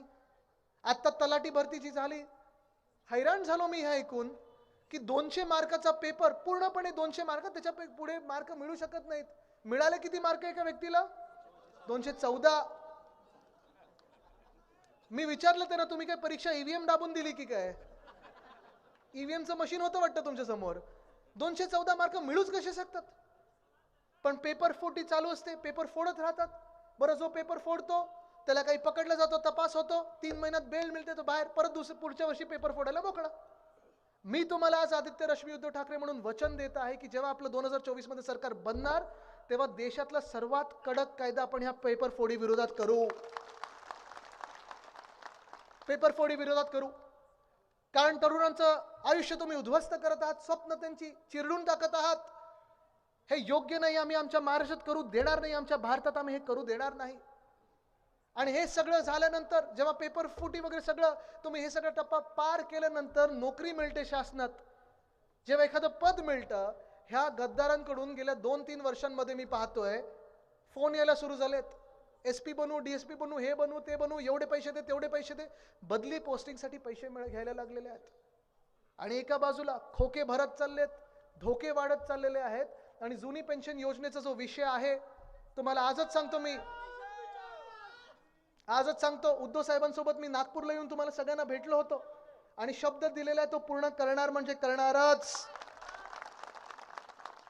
कारण परत एकदा सांगतो, आपलं हिंदुत्व हे स्पष्ट आहे, रघुकुल रीत सदा चली आए, प्राण जाय पर वचन न जाय. जुनी पेन्शनवाल्यांना जो शब्द दिलाय आपण तो पूर्ण करणार. उद्धव साहेबांचं सरकार हे पूर्ण करणार. महाविकास आघाडी हे शब्द पूर्ण करणार. आशा वर्कर्स आहेत, आपल्या अंगणवाडी सेविका आहेत, खूप मेहनत घेत असतात, आता पण ते आंदोलन करत बसलेले आहेत. अंगणवाडी सेविकांना मला वाटतं काही शब्द ह्या घटनाबाह्य मुख्यमंत्र्यांनी दिला होता, 3-4 महिने झाले पण अजून शासन निर्णय आलेला नाही. आशा वर्कर्स काही मागण्या घेऊन आहेत, आंदोलन करत आहेत, पण भेटायला कोणी तयार नाहीये. समाजातला प्रत्येक घटक, जसं मी सांगितलं, युवा झालं, शेतकरी झालं, महिलांबद्दल आता मी जे बोलत होतो, आशा वर्कर्स आहेत, अंगणवाडी सेविका आहेत. तसंच 2 महत्त्वाच्या गोष्टी म्हणजे आपण पाहिल्या असतील, ह्या गद्दारांच्या सरकारमध्ये मंत्रिमंडळात 2 असे मंत्री बसलेले आहेत. एकाने टीव्हीवर एका महिला खासदाराला घाणेरड्या शिव्या दिल्या, अतिशय घाणेरड्या शिव्या दिल्या, म्हणजे तुम्ही ऐकू पण नाही शकणार अशा घाणेरड्या शिव्या दिलेल्या आहेत. उद्धव साहेबांनी त्या मंत्र्याला लाथ मारून काढलं असतं. त्या मंत्र्याला ह्या घटनाबाह्य मुख्यमंत्र्यांनी प्रमोशन दिलेलं आहे. कुठचे संस्कार? कुठून आपण हे काय राज्य करतोय? कसं राज्य चालू शकतं? दुसरे मंत्री तिथे बसले होते, उद्धव साहेबांनी त्यांना काढून टाकले होतं, सांगितलं होतं गेट आउट. त्यांना पुन्हा एकदा मंत्री बनवलं का? तर त्यांच्यावर आरोप आहेत महिलेवर अत्याचार करण्याचे. चला विचार करा तुम्ही, ज्या मंत्र्यांनी शिवी दिलेले आहेत एका महिला खासदाराला, 1 मिनिटभर विचार सोडून द्या, हा किती महिला खासदार आहे, हा विचार सोडून द्या किती महिला एक नेती आहे. पण महिला तर आहे, जिथे महिलांचा आदर होत नाही, जिथे सन्मान होत नाही, काय योजना काढणार आहे आणि काय नक्की तुम्ही महिलांसाठी काम करणार? कुठचं हे कोणाचं सरकार आहे? ना शेतकऱ्यांचं सरकार आहे, ना तरुणांचं सरकार आहे, ना महिलांचं सरकार आहे. ज्या भाजपानी बिल्किस बानो नावाच्या महिलेचा ज्यांनी रेप केला, कोर्टाने त्यांना सजा सुनावली, त्या गुजरात सरकारने, भाजपने जेव्हा त्या बिल्किस बानोच्या रेपिस्टना बाहेर काढलं, त्यांनी दिंड नाही काढली, त्यांची प्रचार फेरी काढली, त्यांना हार घातले, सत्कार केला आणि निवडणुकीच्या प्रचारात फिरवलं. हे कसलं हिंदुत्व आहे? हे हिंदुत्व आम्हाला, हे हिंदुत्व नाही आम्हाला जे हिंदू सम्राट बाळासाहेब ठाकरेंनी हिंदुत्व शिकवलं ना, की कोणी रेपिस्ट असो, कोणी अत्याचार करणार असो, आणि ती महिला कुठच्याही जातीची असो, धर्माची असो, त्या रेपिस्टला फाशीवर चढवलंच पाहिजे. हे आपलं हिंदुत्व आहे. भेदभाव नाही करायचा जातीत धर्मात. आपण सेवा करतो ती माणुसकीची करत असतो. आपलं रक्त एकच असतं, आपलं रक्त एकच रंगाचं असतं. आज जे हे बोलत आहेत, हल्ली नावं ठेवायला सगळे सुटलेले आहेत. शेतकऱ्यांना कोण अर्बन नक्सल बोलतं, कोण माओवादी बोलतं, कोण अतिरेकी बोलतं. पण आज परिस्थिती ही झालेली आहे की देश एवढा हैराण झालेला आहे या सरकारमध्ये. आज आपण पाहत आहोत जे गरीब आहेत, जे वंचित राहिलेले आहेत, जे कुठे प्रगती झालेली नाहीये, सगळेच आपण पाहत असाल. आज ना शेतकऱ्यांचं उत्पन्न वाढलेलं आहे, दुप्पट झालंच नाहीये, ना 2022 पर्यंत सगळ्यांना काही आवास योजनेत घरं मिळालेली आहेत. बेरोजगारी वाढत चाललेली आहे. गॅसची किंमत वाढली की कमी झाली? हो, डिझेलची किंमत वाढली की कमी झाली? पेट्रोलची किंमत वाढली की कमी झाली? मग नक्की कुठे आपण या गरिबांकडे लक्ष देत आहोत? ना शेतकऱ्यांकडे लक्ष, ना तरुणांकडे लक्ष, ना महिलांकडे लक्ष, ना गरिबांकडे लक्ष. आता 10 वर्षानंतर उद्योगपती विसरले, उद्योगपतींना सगळ्यांना सूटबूट चांगले दिल्यानंतर आज हे 4 जाती आणि हे 4 वर्ग तुम्हाला आठवायला लागले. किती सहन करत जायचं? आणि एका बाजूला ही सगळी आपली लढाई आपल्या ह्या 4 वर्गांसाठी चालू असताना दुसऱ्या बाजूला आपण पाहतोय की डॉक्टर बाबासाहेब आंबेडकरांनी जे संविधान आपल्याला लिहून दिलेलं आहे ते देखील बदलण्याचे यांचे मनसुबे आता आपल्या समोर यायला लागलेले आहेत. आज जो निकाल दिलेला आहे, राष्ट्रवादी काँग्रेस या पक्षाबद्दल आपला पण तसाच निकाल दिला होता. जे अध्यक्ष आहेत, ट्रायब्युनल म्हणून काम करत होते, अक्षरशः थट्टा उडवलेली त्यांनी संविधानाची. लोकशाही तर ते मानतच नाहीत. कदाचित त्यांच्या मनात भाजपने लिहिलेलं संविधान आता पक्क बसलेलं आहे. पण तुम्ही 1 मिनिटभर विचार करा, काय वाटत असेल उद्धव साहेबांना. गेले 20-30 वर्ष ते वंदनीय हिंदू सम्राट बाळासाहेब ठाकरे यांचा पक्ष शिवसेना, तुमची आमची शिवसेना वाढवत होते. ह्या सगळ्या लोकांना तिकीट दिली, मोठे केले, कुठून कुठून काय काय आपण केलं. शून्यातून ह्यांना सगळं साम्राज्य उभं करून दिलं. आपल्या जीवावर मोठे झाले, आपण त्यांना घेऊन नाचायचो, त्यांच्यासाठी प्रचार करायचो. पण आज त्यांच्याच पाठीत ह्या गद्दारांनी खंजीर खुपसला. तुम्ही विचार करा काय त्यांच्या मनात असेल. तुम्ही विचार करा पवार साहेबांचा. आज त्यांच्या वयामध्ये जी जिद्द आहे, जी ताकद आहे, त्यांच्याकडून प्रेरणा आणि ऊर्जा आम्ही पण घेत असतो. पण क्षणभर विचार करा, आज ते जेव्हा तिथे जाऊन बसले असतील आणि हा निकाल येताना पाहिलं असेल, जे अध्यक्ष आहेत ते आमच्या पण शिवसेनेत होते आणि राष्ट्रवादी काँग्रेसमध्ये पण होते योगायोगाने, आणि हे दोन्ही पक्ष त्यांनी संपवण्याचा प्रयत्न केलाय. पुढचा आता मला प्रश्न पडलाय, भाजप संपवतात की काय? कारण आता भाजपच ट्रायब्युनल म्हणून काम करत असताना पक्षपातीपणा करत आहेत, संविधान संपवण्याचा आणि बदलण्याचा प्रयत्न करत आहेत. लोकशाही तर संपूर्णच टाकलेली आहे. पण माझ्या मनात स्वतः सतत हाच विचार असतो, काय विचार असतील उद्धव साहेबांच्या मनात आणि पवार साहेबांच्या मनात. आज कुठे ना कुठेतरी हा विचार आपण केला पाहिजे की हे दोघे लोक, जे दोघे व्यक्ती आहेत, उद्धव साहेब असतील, पवार साहेब असतील, ही दोन्ही जे आपल्या सोबत आहेत, हे लढत आहेत, छातीवर वार घेतात, पाठीत वार घेतात, ते आपल्यासाठी घेत आहेत, महाराष्ट्रासाठी घेतात. आपण त्यांना साथ दिली पाहिजे. हाच निश्चय आपण इथे केला पाहिजे.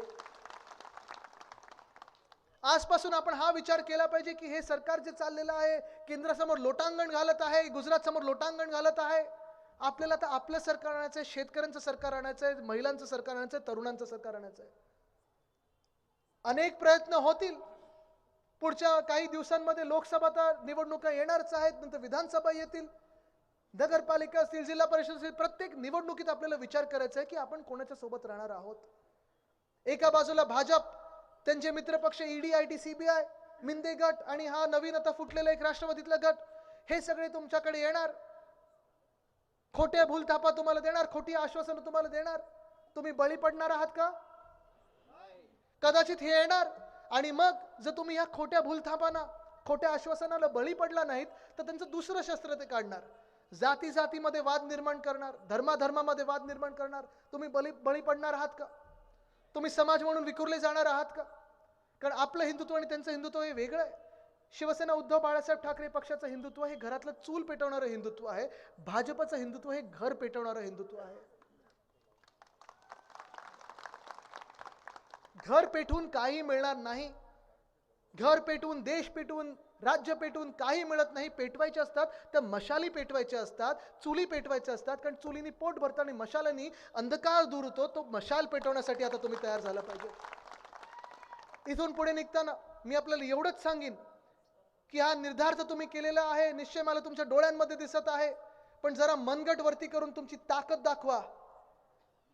आणि आता आजूबाजूला बघा, कारण महाशक्ती जरी तुमच्या अंगावर आली ना, तर ही आदिशक्ती तुमच्यात आहे, ही ताकद तुमच्यात आहे.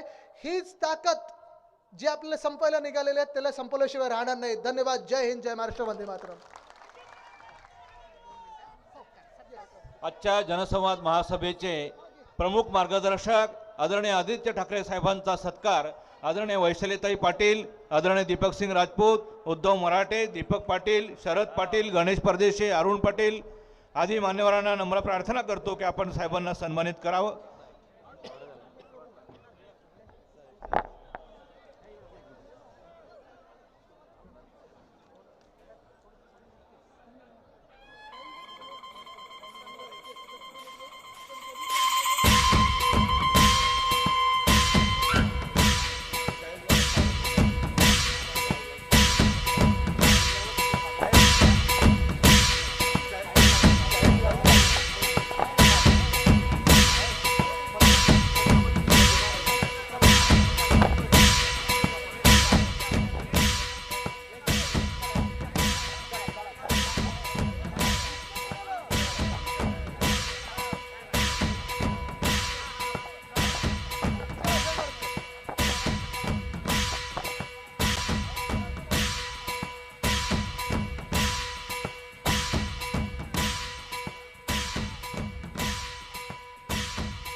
कृपया कोणी साहेबांना ओढू नये. कृपया हात देताना साहेबांना ओढू नये.